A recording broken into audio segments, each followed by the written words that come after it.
열왕기서는 이스라엘 왕조의 멸망사를 기록한 내용입니다. 그 기록은 다윗 인생의 마지막 장면으로부터 시작을 하지요. 이어서 솔로몬의 통치와 솔로몬의 타락을 그려내고요. 그 다음 장면으로는 나라가 갈라져서 북이스라엘과 남유다 왕국으로 갈라지고 그 왕조들이 행한 타락과 결국에는 망한 역사를 그려내는 것이 열왕기서가 되겠습니다. 오늘 우리가 읽은 본문은 이스라엘 왕조의 멸망사로 마감할 것 같은 이 역사의 기록 끝자락에 가서 희망의 소망, 회복의 소망이라고 하는 내용을 담고 있는 네 구절을 기록한 사건의 기록입니다. 그 회복의 소망은 이렇습니다. 그 내용을 보면 주전 597년경 바벨론이 남유다를 침공을 하게 됩니다. 그 당시 왕이 오늘 본문에 등장하는 여호야긴입니다. 여호야긴은 포로가 되어서 바벨론으로 끌려가게 되고요. 그 땅에서 37년 동안 옥살이를 하게 됩니다. 어느 날 그가 특별 사면을 받습니다. 그리고 제수의 복을 벗고 바벨론 제국에 속한 여러 왕들보다 지위가 높아지는 자리에 기적 같은 회복이 일어나게 됩니다. 평생 바벨론 왕과 함께 식탁에 앉아서 식사를 하고 평생 연금을 받는 그런 생활을 하게 됩니다. 그래서 열왕기서의 기록을 보면 99%가 이스라엘 왕조의 멸망의 기록인데 마지막 1%에 해당되는 이 본문 딱 네 구절은 회복의 소망으로 끝을 맺고 있는 것이죠. 멸망으로 진행하다가 마지막에 가서 회복의 소망으로 끝을 내는 열왕기에서는 매우 중요한 메시지를 우리에게 가르쳐주고 있습니다. 하나님께서는 그의 자녀들을 징계하십니다. 하나님은 그의 자녀들에게 진노하실 때가 있어요. 심판하실 때가 있습니다. 그러나 하나님의 진노와 징계와 심판은 멸망으로 결코 끝나지 않습니다. 하나님의 징계는 소망과 의롭게 함과 거룩하게 하기 위한 하나의 장치가 되는 것이지요. 그래서 하나님의 징계의 끝자락에 가게 되면 항상 소망으로 끝난다는 것을 이 열왕기서가 우리에게 가르쳐주고 있습니다. 이 구약학자들은 이렇게 회복의 소망으로 끝나게 되는 열왕기서의 마지막 네 구절을 어펜덱스, 부록이라고 흔히 이야기를 합니다. 여러분 책의 부록이라 한다면 이것은 책의 그 메인 바디를 이해할 수 있도록 약간의 도움을 주는 정도입니다. 그래서 이 부록이라고 하는 것은 읽어도 좋고 안 읽을 수도 있는 것입니다. 그렇지만 하나님의 말씀에 부록이 어디 있겠습니까? 하나님 말씀은 부록이 없죠. 하나님 말씀은 모든 것이 소중하고 귀한 말씀입니다. 특별히 망한 백성, 망한 나라, 망한 왕에게 주는 이 회복의 소망이라고 하는 것은 더더욱 중요한 말씀이라고 생각할 수가 있습니다. 그래서 오늘 이 말씀을 통해서 우리가 세 가지를 함께 살펴보고자 하는데요. 첫 번째로 왜 이스라엘은 망하였는가? 두 번째로 유다의 왕 여호야긴은 어떻게 회복되었는가? 세 번째는 유다의 왕 여호야긴의 회복을 통해서 더 위대한 회복의 소망의 메시지, 이것을 오늘 본문을 통해서 찾아보도록 하겠습니다. 자, 첫 번째로 왜 이스라엘은 멸망하게 되었습니까? 여호야긴 왕에 앞서서 두 명의 왕이 있습니다. 그 사람들의 이름은 여호아하스와 여호야김입니다. 물론 그 앞에 더 많은 왕들이 있지요. 이 두 왕에 관한 열왕기서의 기록을 보면 이렇게 평가를 하고 있습니다. 열왕기하 23장 32절 말씀. 여호아하스가 그의 조상들의 모든 행위대로 여호와의 보시기에 악을 행하였더니. 열왕기하 23장 37절 말씀. 여호야김이 그의 조상들의 행한 모든 일을 따라서 여호와 보시기에 악을 행하였더라. 오늘 본문에 등장하는 여호야긴에 대한 평가는 어떨까요? 열왕기하 24장 9절 말씀. 여호야긴이 그의 아버지의 모든 행위를 따라서 여호와께서 보시기에 악을 행하였더라. 여러분들께서 열왕기 상과 열왕기하 이 열왕기서를 읽어보신 분들이 있다면 여호와께서 보시기에 악을 행하였더라. 이 말씀이 지속적으로 반복되는 것을 볼 수 있습니다. 북이스라엘에 19명의 왕이 있었는데 전부 다 여호와 보시기에 악을 행하였더라 라는 평가를 받았습니다. 남유다에 20명의 왕이 있었는데 대다수의 왕들이 여호와 보시기에 악을 행하였더라 이런 평가를 받습니다. 요아긴을 이어서 마지막 유대 왕으로 등극한 사람이 시드기야입니다. 시드기야에 대한 평가는 어떨까요? 그에 대한 평가는 열왕기하 24장 19절에 나오는데요. 같습니다. 그가 여호와김의 모든 행위를 따라 여호와 보시기에 악을 행한지라 이렇게 기록되어 있습니다. 그러니 여러분 이 여호와긴 전후에 있는 이 4명의 왕에 대한 평가를 보면 조상을 따라 아버지를 따라 여호와 보시기에 악을 행하였다. 그렇다면 이 조상을 따라서 혹은 아버지를 따라서 여호와 보시기에 악을 행하였다. 이 말이 도대체 어떤 의미가 있는 것입니까? 이 말의 의미를 알기 위해서는 열왕기상 12장으로 가볼 필요성이 있습니다. 열왕기상 12장은 이스라엘 왕국이 두 나라로 갈라지게 되는 사건의 기록입니다. 사건은 이렇습니다. 솔로몬이 죽었습니다. 솔로몬의 아들 르호보암이 왕자에 올랐습니다.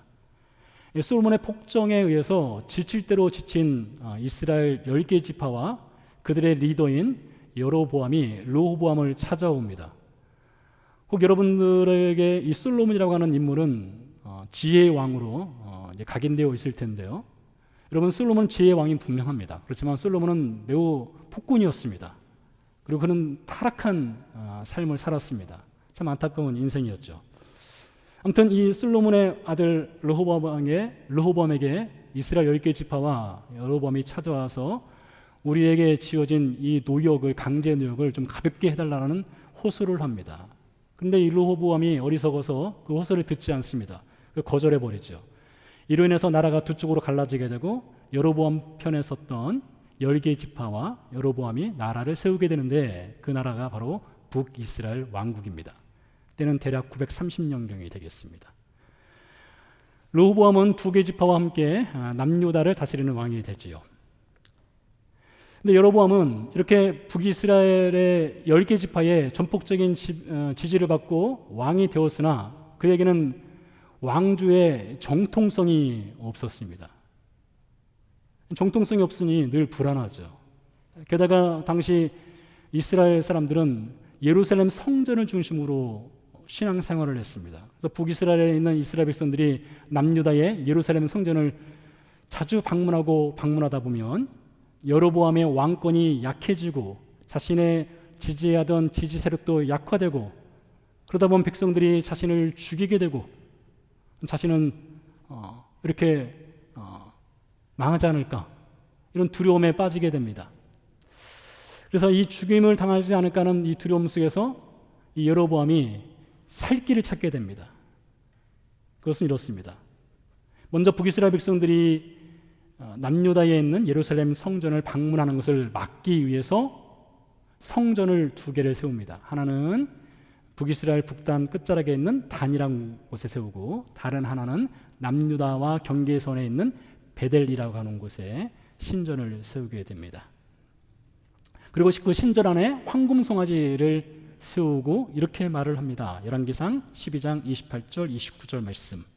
이에 계획하고 2 금송아지를 만들고 무리에게 말하기를 너희가 다시는 예루살렘에 올라갈 것이 없다.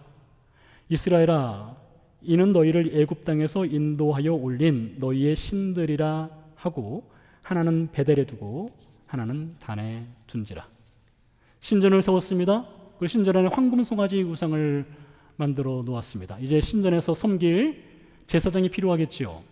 성경의 법에 의하면 레위 지파 사람들만 제사장이 될 자격이 있었습니다. 하지만 여로보암은 일반 백성들 중에 누구든지 사원하면 제사장이 될 수 있도록 해 주었습니다. 라이센스를 준 거예요. 그리고 예루살렘 성전에서만 지키는 3대 절기가 있었습니다. 우리가 알고 있는 유월절, 맥주절, 초막절이죠. 그 절기들은 반드시 예루살렘 성전에서 지키라고 성경이 명하고 있습니다. 여로보암 그것을 바꿔버렸습니다. 그래서 북이스라엘 백성들로 하여금 베델과 단에서 또 다른 절기 날짜를 잡아서 너희는 예루살렘에서 지키지 말고 이곳 베델과 단에서 지켜라 이렇게 명을 하게 되었습니다. 자, 이렇게 여로보암은 자신의 자리를 지키기 위해서 예루살렘 성전을 대체해서 2개의 신전을 만들었습니다. 하나님을 대체해서 황금 송아지를 만들었습니다. 레위인을 대체해서 일반 제사장을 세웠습니다. 성경절기를 대체한 다른 절기들을 만들었습니다. 그리고 그것을 예배화시켜서 예배로 드리라 했습니다. 그는 하나님을 예배하는 예배를 자신의 자리를 지키기 위한 수단으로 삼아 버리게 되었습니다. 바로 여기에서부터 여로보암의 죄가 시작된 것입니다. 예배를 자기 자신의 자리를 지키기 위한 수단으로 삼는 것, 이것이 여로보암의 죄였습니다. 안타깝게도 남북 왕조 대다수의 왕들은 이 여로보암의 죄를 따라서 자신의 자리, 권세, 권력을 지키기 위한 수단으로 예배를 악용하였습니다. 이것을 가지고 열왕기서의 저자는 조상을 따라서 혹은 아버지를 따라서 여호와 보시기에 악을 행하였다, 이렇게 지적을 한 것이죠. 자, 그렇다면 여로보암이 이렇게 예배를 수단화시키기 이전 성경이 명했던 원래 예배의 모습, 진짜 배기 예배는 어떤 것일까요? 여러분, 성경시대 당시 사람들은 하나님의 성전에 가서 예배를 드렸습니다. 지금으로 말하면 교회라고 할 수가 있겠죠. 그들은 희생제물을 가져갔습니다. 희생제물을 번제단 옆에서 잡았습니다. 그리고 각을 떠서 번제단 위에 올려놓았습니다. 불을 피웠습니다. 번제단에 올려진 희생제물은 타서 제가 됩니다. 그 타서 제가 되면서 연기가 하늘로 올라갑니다. 성경은 말합니다. 하나님께서 희생제물의 그 탄 연기를 흠양하시고 기뻐하시고 예배를 받아주신다. 이것이 성경이 말하는 예배의 모습이었습니다. 그래서 성경의 예배자들은 희생제물과 예배자인 자신을 따로 구분짓지 않았습니다. 희생제물이 예배자이고 예배자가 희생제물이었습니다. 무슨 말이냐? 희생제물이 죽고 번제단에서 태워지고 제가 되는 것은 곧 예배자가 죽고 예배자가 번제단에 올라가고 예배자가 태워져서 제가 되는 것으로 동일시 여겼다는 것입니다. 그래서 이 예배를 통해서 예배자는 무엇을 요구하는 것이 아니었습니다. 무엇을 받는 것이 아니었어요. 희생제물이 완전히 태워지듯이 예배자는 그 자리에서 태워지는 것입니다. 그 자리에서 죽는 것이에요. 영광 받으시는 분은 오직 하나님이셨던 것이지요. 그런데 여로보암은 이 예배를 자기 자리를 지키기 위한 수단으로 삼아버리게 되었고, 그 여로보암의 예배에는 하나님의 자리가 없었습니다. 여러분, 이거 얼마나 무서운 일입니까? 예배를 드리는 것 같지만 그 예배 자리에 하나님이 없는 거예요. 하나님이 주인공이 아니신 것이지요. 이러한 예배를 셀프 워십 릴리전이라고 합니다. 자기 경배, 자기 숭배 종교라고 해요. 여러분, 여로보암의 자기 숭배 예배, 이 자기 숭배적 예배는 오늘날 교회 가운데 혹은 우리 가운데 여러 모양으로 퍼져 있습니다. 몇 가지를 살펴보도록 하지요. 영국의 기독교 사상가 C.S. 루이스는 그의 책 스크루테이프의 편지에서 마귀가 가장 잘 쓰는 전략을 이야기하고 있습니다. 그것은 예배자로 하여금 관찰자 시점의 예배 혹은 비평가 시점의 예배를 드리도록 유혹하라, 이것입니다. 여러분, 관찰자와 비평가 시점의 예배가 무엇입니까? 그것은 관중석에 앉아서 필드에서 뛰는 선수들을 구경하는 구경꾼과 같은 것입니다. 관중석에 앉은 구경꾼들은 필드에서 뛰는 선수들을 보며 박수를 치기도 하고요, 환호성을 지릅니다. 화를 내기도 하고요, 좋아하기도 하고 실망하기도 합니다. 마음에 들지 않으면 자리를 미리 떠나버리기도 합니다. 관찰자 시점, 비평가 시점의 예배자가 그렇습니다. 이 사람들은 물리적으로는 예배당에 앉아 있습니다. 지금 저와 여러분이 예배당에 앉아 있는 것처럼 물리적으로는 예배당에 앉아 있어요. 그러나 그들의 마음은 결석된 상태입니다. 결석되어 있어요. 어딘가 가버렸습니다. 그들은 희생제물이 되지 않습니다. 그들은 번제단 위에 올라가지 않습니다. 자신의 죄를 형식적으로는 고백합니다만 죄를 태우지는 않습니다.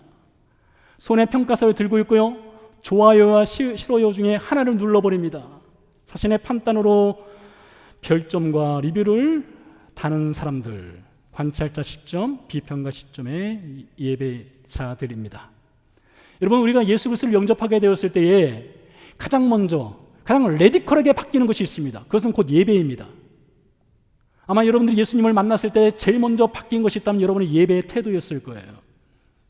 왜 그렇습니까? 우리는 예배를 통해서 하나님을 만나기 때문에 그렇습니다. 예배를 통해서 하나님의 사랑을 받기 때문에 그래요. 예배를 통해서 하나님께서 주시는 그 영의 양식을 먹고 하나님께 영광을 돌리기 때문에 그렇습니다. 저도 그렇습니다. 제가 예수님을 만나고 나서 제일 먼저 바뀐 것이 예배에 대한 태도였습니다. 그 첫 번째는 예배 시간이었습니다.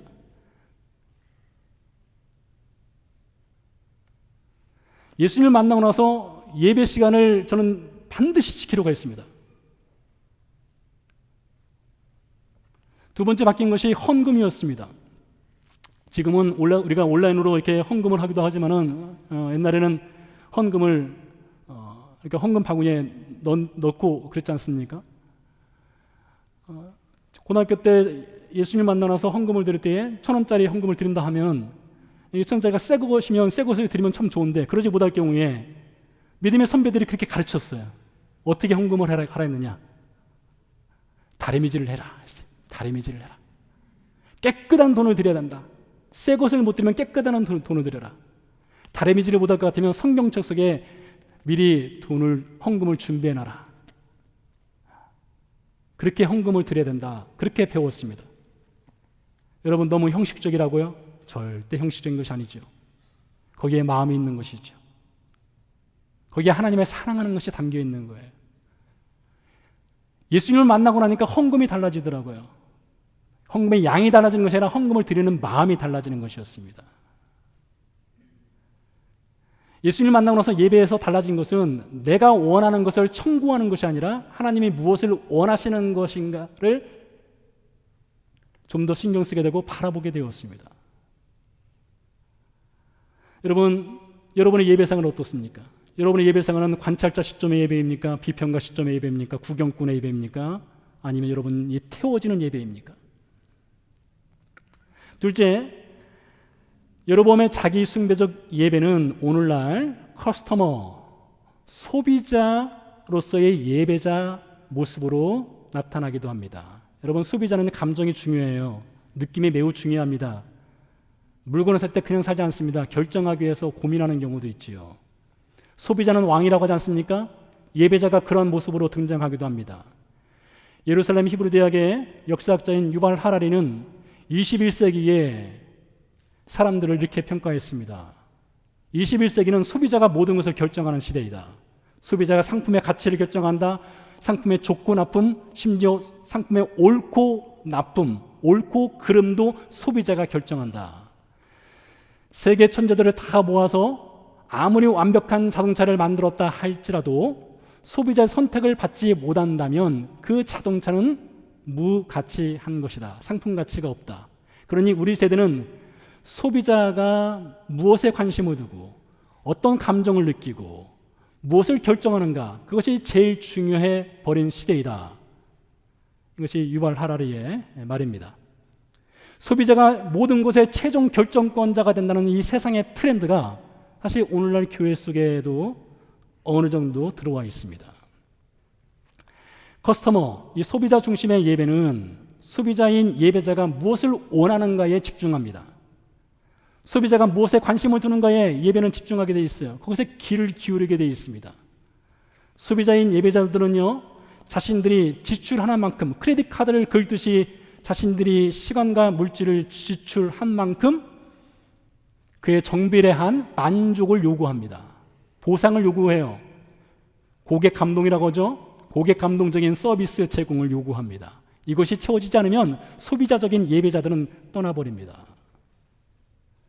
이사야서 44장에 보니까 이렇게 소비자적인 예배를 드리는 사람들을 이렇게 꼬집고 있습니다. 그들은요, 나무를 깎아서 우상을 만듭니다. 우상을 만들고 남은 나무를 가지고 불을 피워요. 떡을 구워 먹습니다. 불 앞에서 떡을 먹고 있으니 따뜻합니다. 기분이 좋아요. 몸이 따뜻해집니다. 느낌이 좋습니다. 그래서 이사야서 44장 16절의 말씀에 보니까 그들이 이렇게 말합니다. 아하, 따뜻하다. 내가 불을 보았구나. 그러면서 우상 앞에서 절을 합니다. 기분이 좋아서 절을 하고 기도를 해요. 그 기도의 내용을 보니까 이렇게 기도합니다. 너는 나의 신이니 나를 구원하라. 여러분, 소비자들이 하는 예배가 그렇습니다. 소비자적인 예배자들은 나를 섬겨줄 신을 찾는 거예요. 나를 만족시켜줄 신을 찾는 거예요. 이름은 하나님이라 부르고 사실은 황금송아지를 섬기는 것입니다. 신에게 나를 섬겨달라고 요구하는 것들이죠. 데이빗 브렉스의 책 인간의 품격에 보면 우리 시대 사람들이 듣기 좋아하는 말들을 이렇게 나열을 하고 있습니다. 당신은 특별하다. 당신 자신을 믿어라. 당신 자신에게 진실하라. 열정을 쫓아라. 한계를 받아들이기를 거부하라. 자신의 운명을 개척하라. 이것이 현대인들이 듣기 원하는 복음이다.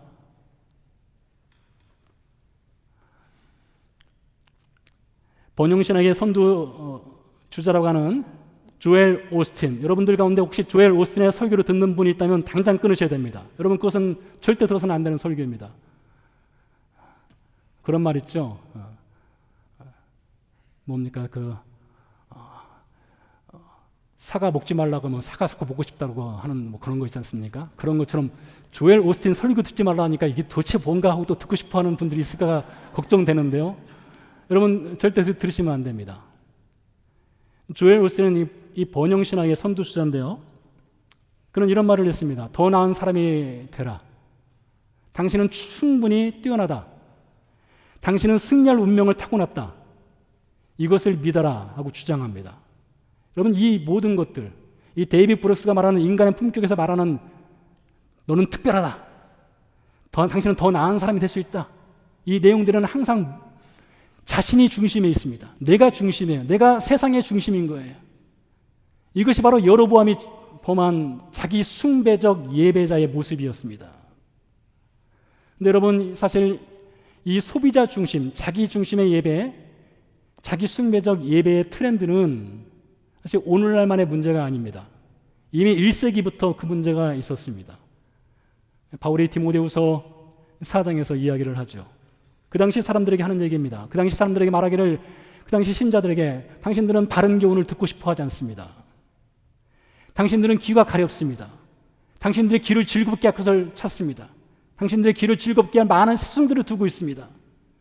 그리고 당신들은 진리로부터 돌이킵니다. 그리고 허탄한 이야기를 쫓습니다. 이것이 1세기의 신자들을 향한 바울의 경고였습니다.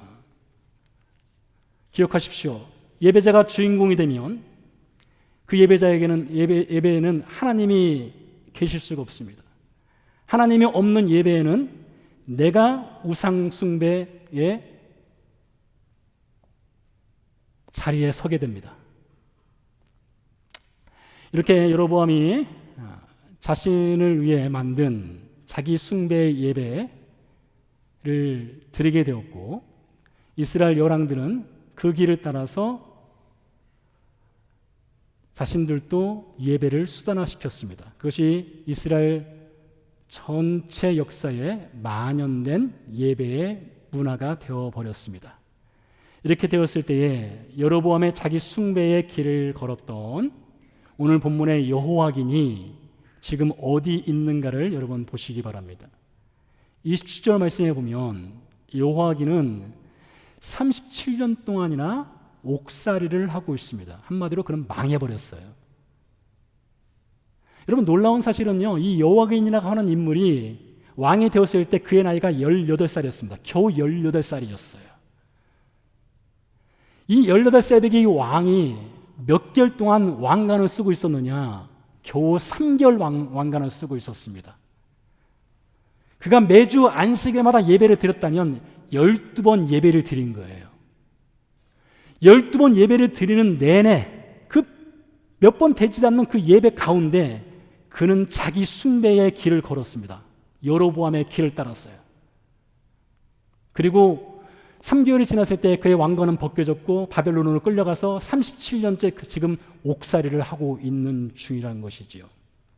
그러니 여러분, 우리 예배 생활이 관찰자나 비평가 시점의 예배를 드리고 있다면, 혹 자기 감정이나 느낌이나 만족을 위한 예배 자리에 있다면, 혹 내가 값을 지불한 만큼 만족할 만한 보상을 요구하는 소비자의 예배자의 모습으로 있다면 우리는 지금 여호와긴과 같은 자리에 있는 것입니다.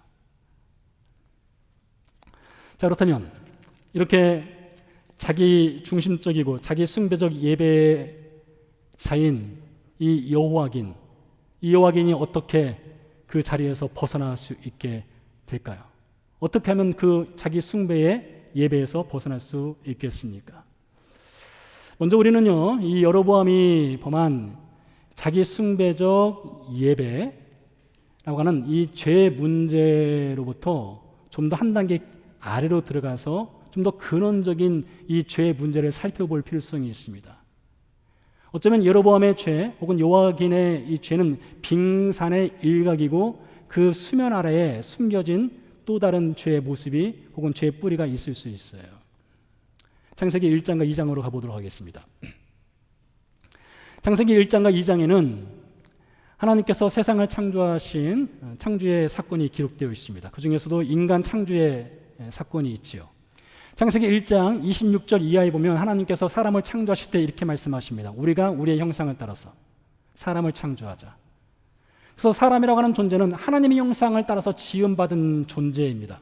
여러분, 하나님의 형상이라고 하는 것이 하나님은 보이지 아니하시는 분이시니 그분의 캐릭터가 있는 것이죠. 그분의 네이처가 우리 안에 담겨진 존재로 창조가 된 것입니다. 그러면서 하나님께서 사람을 창조하시고 나서 이렇게 말씀하셨습니다. 땅을 다스리라, 정복하라, 충만하라 했습니다. 그런데 창세기 2장으로 넘어가면 아주 색다른 창조의 이야기가 있습니다. 창세기 2장의 창조 이야기는 이렇습니다. 하나님께서 흙먼지, 아파르, 흙먼지를 긁어 모으셨어요.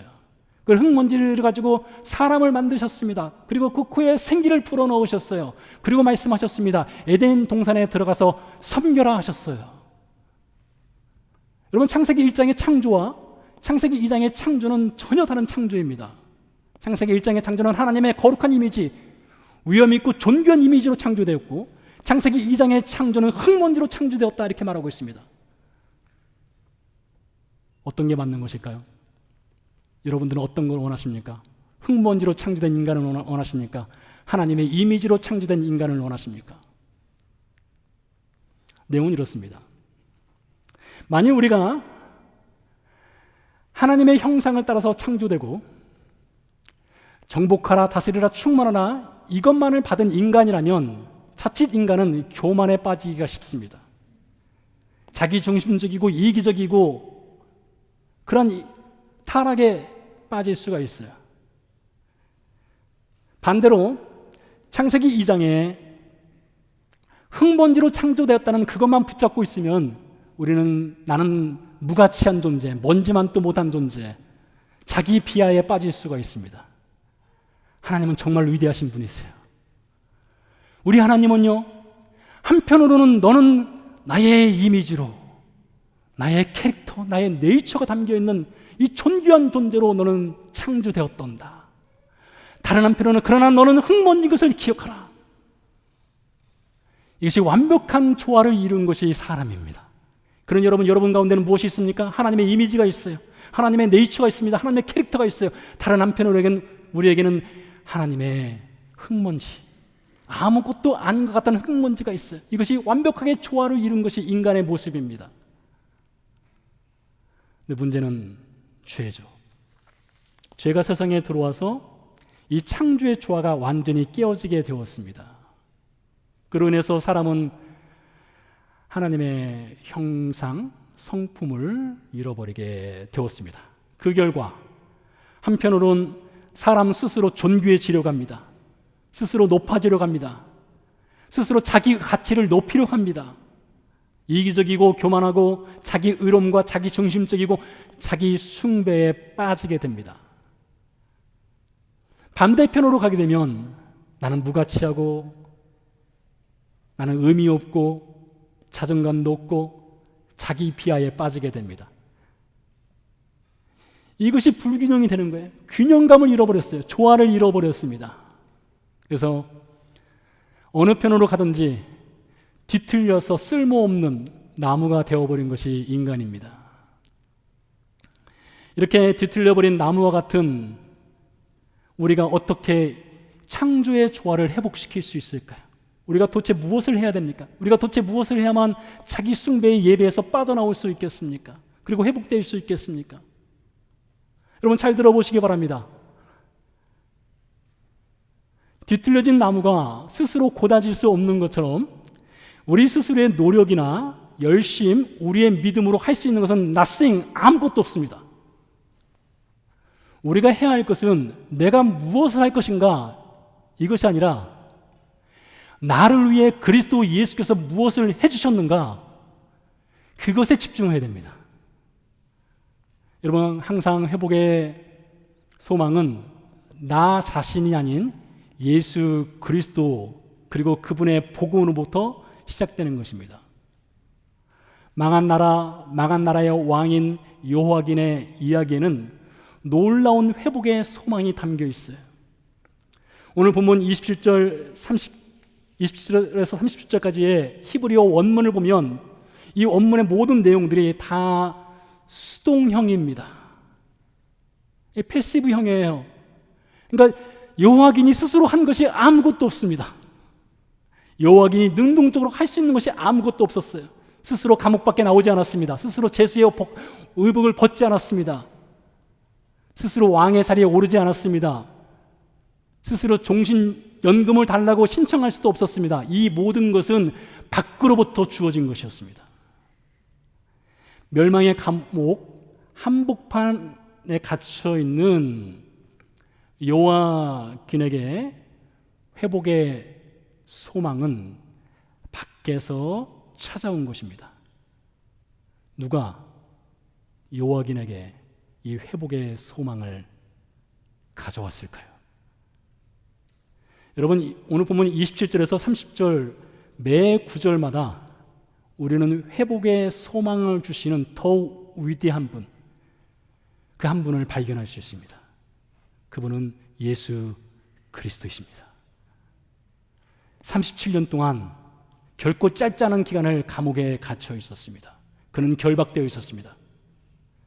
감옥문은 밖에서 잠겨 있었습니다. 그는 감옥문을 열 수가 없었습니다. 감옥 밖에서 문을 열고 나오라 한 것이죠. 그와 같이 예수께서도 여호와긴과 같이 죄의 사슬에 묶여있는 우리에게 찾아오셨습니다. 죄의 감옥에 갇혀있는 우리에게 찾아오셨어요.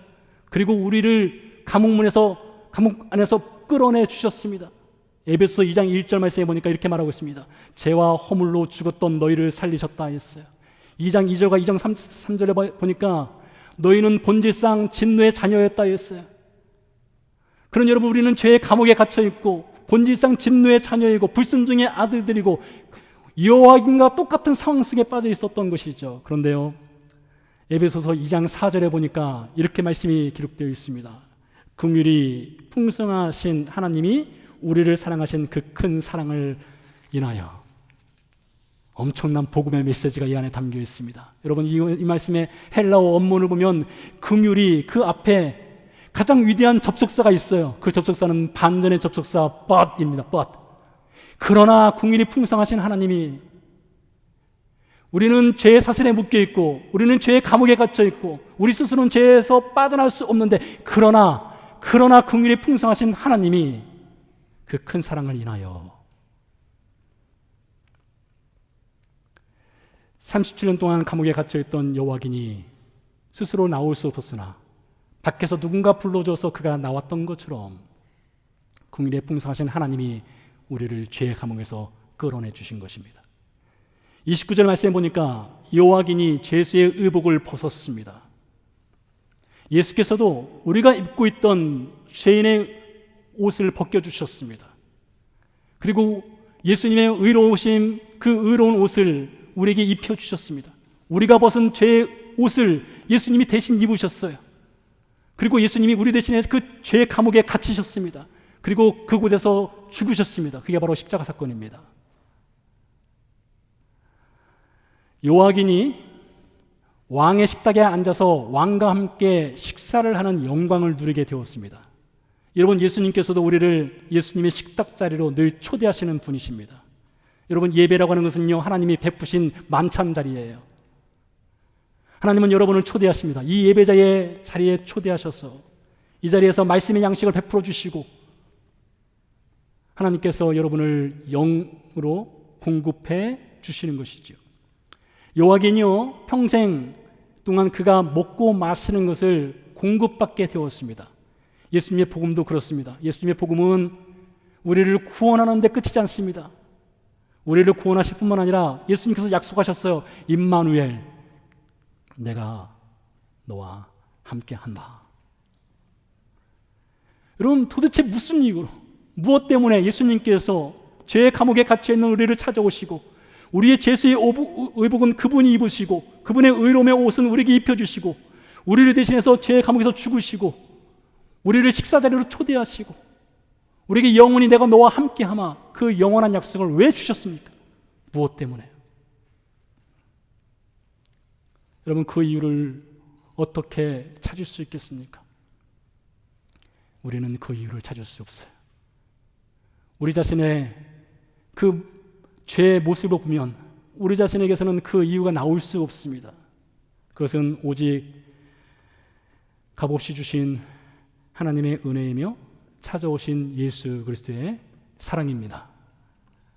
여로보암이 걸었던 자기 숭배의 예배, 나를 위한 예배, 나의 감정과 느낌에 충실한 예배, 소비자 중심의 예배, 관찰자와 비평과 시점의 예배, 여러분 그 예배를 드리고 있습니까? 그 예배는 망한 예배입니다.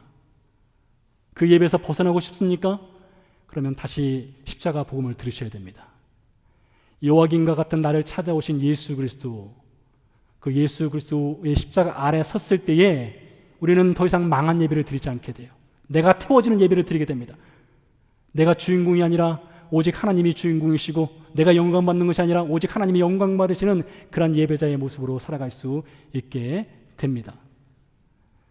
여러분, 모든 건 다 실패하더라도 예배는 실패하지 마십시오. 모든 건 다 망하더라도 망한 예배는 드리지 마십시오. 함께 기도하고 찬양 드리도록 하겠습니다.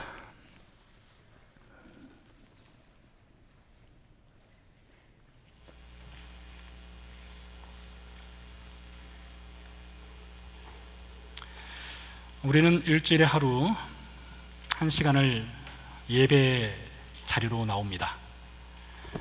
우리는 남은 6일하고도 23시간을 자기 숭배 종교로 가득한 거대한 세상 한복판에서 살아가고 있습니다. 1시간의 예배, 1시간의 영적 호흡으로 6일하고도 23시간을 버텨낼 수 있다면 그것은 가히 대단한 기적이 아닐 수 없습니다. 사실 예배는 1시간짜리가 아니지요. 예배는 24시간인 7일 365일 우리의 모든 삶이 예배의 자리이고 예배의 시간이지요. 그러나 우리는 SNS와 유튜브와 텔레비전과 우리의 엔터테인먼트에 우리의 영혼의 예배를 빼앗기고 있지 않은가 생각됩니다. 여러분의 예배는 건강하십니까? 그 예배에는 하나님이 계십니까? 언제부턴가 구경꾼으로 예배자의 자리에 몸만 앉아 있지는 않습니까? 이 시간 같이 기도하겠습니다. 나를 태우는 예배, 나의 죄가 번제단 위에 올려지는 예배, 나는 죄가 되고 하나님만 영광 받으시는 그런 예배자 되게 하옵소서.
전하네.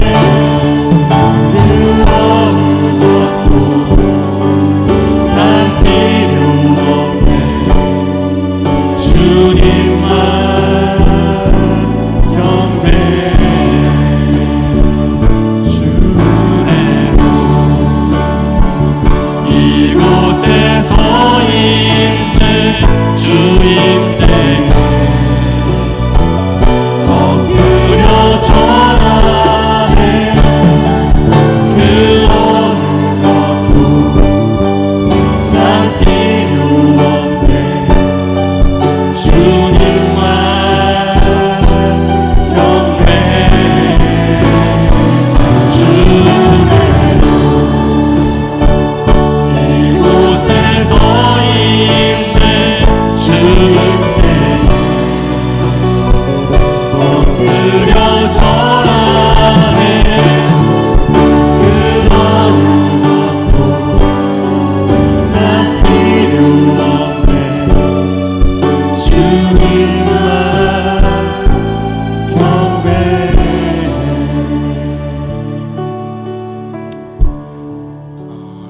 이스라엘에서 선교를 할 때 섬겼던 교회는 유대인 교회였습니다.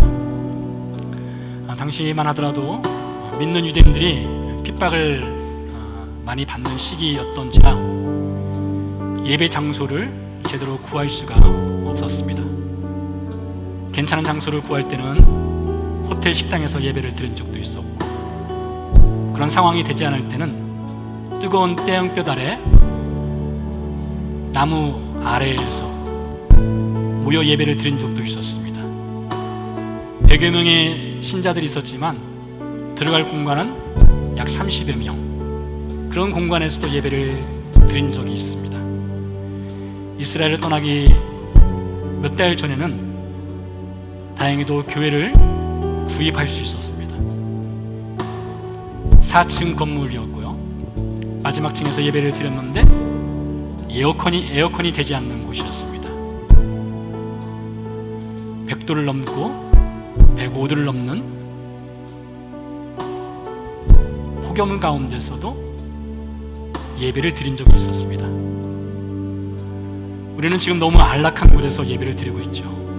에어컨 온도 적정하고 평안하고 적당한 조명 가운데서 좋은 노래 들으면서 예배를 드리고 있죠. 그러다 보니 우리는 어쩌면 방관하고 구경꾼이 되고 비평하고 비판하고 관찰자가 되는 그런 예배자가 되지 않았는가 싶습니다. 우리는 돌아가야 됩니다. 원래 예배의 모습으로 돌아가야 됩니다. 우리가 처음 예수님 만났을 때 우리의 환경이나 우리의 상황이 뭐 그리 큰 문제가 되었겠습니까? 의자가 없어서 무릎 꿇고 2시간, 3시간 예배를 드려도 그것이 오직 감사뿐이었죠. 그때는 십자가가 커 보였습니다. 그때는 하나님이 너무나 커 보였어요.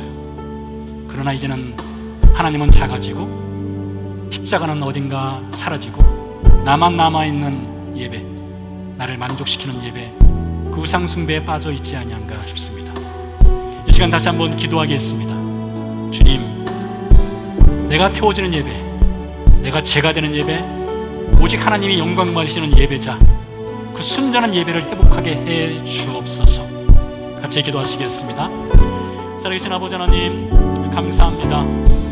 아버지 하나님, 내가 주인공이 되고 내가 원하고 내가 만족하고 나의 기분과 나의 느낌과 나의 소비에 적정한 보상을 원하는 예배, 내가 중심이 되어서 내가 숭배받는 예배, 하나님은 사라지고 십자가는 작아지는 그런 예배자로서 살아가지 않기를 간절히 소망합니다. 하나님 도와주시옵소서. 하나님 우리 예배를 회복시켜 주시옵소서. 하나님, 내가 번제단 위에 올라가겠습니다. 내가 태워지겠습니다. 내가 제가 되겠습니다. 오직 하나님만이 영광 버리시고 하나님만이 예배의 주인공이 되시고 하나님이 찾으시는 그 예배자가 될 수 있도록 주님 우리를 불쌍히 여겨 주시옵소서. 여호와긴같이 하나님 감옥판에 갇혀 있으나 우리를 찾아오시고 우리를 건져주시고 우리에게 의로움의 옷을 입혀주시고 십자가에서 대신 죽어주심으로 하나님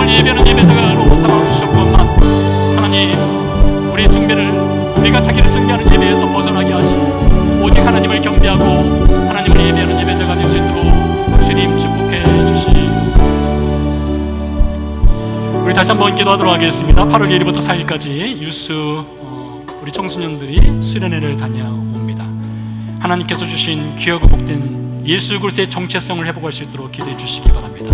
전도사님과 선생님들과 또 가고 오는 길 안전을 위해서 함께 기도해 주시길 바랍니다. 기도하시겠습니다. 살아계신 아버지 하나님, 감사합니다. 하나님, 8월 1일부터 4일까지 우리 유스 그룹이 수련회를 다녀옵니다. 하나님, 주께서 도와주시옵소서, 함께해 주시옵소서. 예수 그리스도의 복음을 듣게 하시고 하나님이여 주께서 주신 그 하나님의 놀랍고 귀한 정체성을 회복할 수 있도록 주님 도와주시옵소서. 말씀에 들어가게 해주시옵소서. 귀가 열리게 해주시옵소서. 마음을 열리게 해주시옵소서. 하나님의 역사가 일어나게 해주시옵소서. 우리 아버지 하나님 도와주시옵소서. 하나님의 놀랍고 크신 은혜를 함께 해주셔서 가고 오는 길 주서 지키시고 보호하시고 함께 해주셨기를 주여 간절히 소원하고 합니다. 하나님, 모두가 예수님 만나고 돌아오는 귀하고 복된 수련회가 될 수 있도록 주님 도와주시옵소서.